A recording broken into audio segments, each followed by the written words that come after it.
Sziasztok, én Dominik vagyok, és kaptam egy jó nagy dobozt, ami miért van kibontva? Na mindegy, és miért van itt lefele minden? Na mindegy, és ilyen azt mondta, hogy kvisik vannak benne, mert ő vette. Jó, nem vette, hanem mindegy, hagyjuk, én se tudom mi van. Itt egy lap. Hello friends. Szerintem azt jelenti szia barát.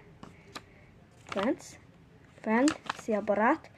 És iratkozz el. És ez K-pop démon vadászós. Okés. Ja, amúgy tegyétek, amit mond, nyugodtan tegyétek, amit mond, jó? Köszi.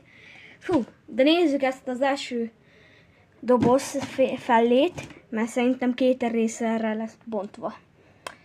3 like-nál jön a kövi rész. Szóval kezdjük. Nézzük.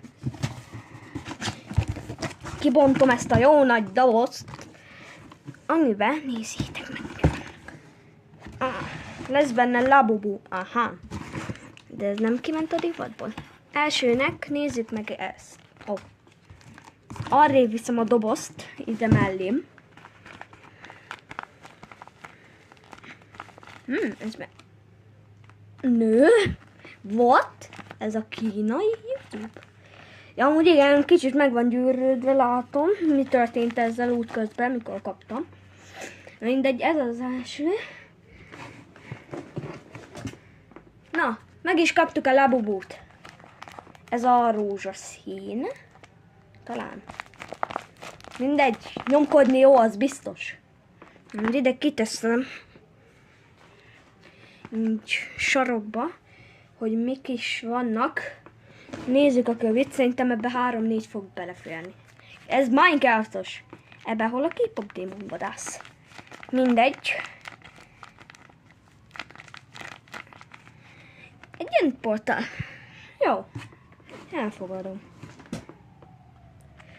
Egy Stumbleguys-os mézes kalács. Egy Stumbleguys-os mézes kalács. Okés. Még egyet meg bírunk nézni. Egy Thanos kése. Ez hol K-pop démon vadász? Még mindig nem értem. Remélem kapunk akkor már hozzá Thanost. De köszönöm, hogyha megnéztétek az első részt.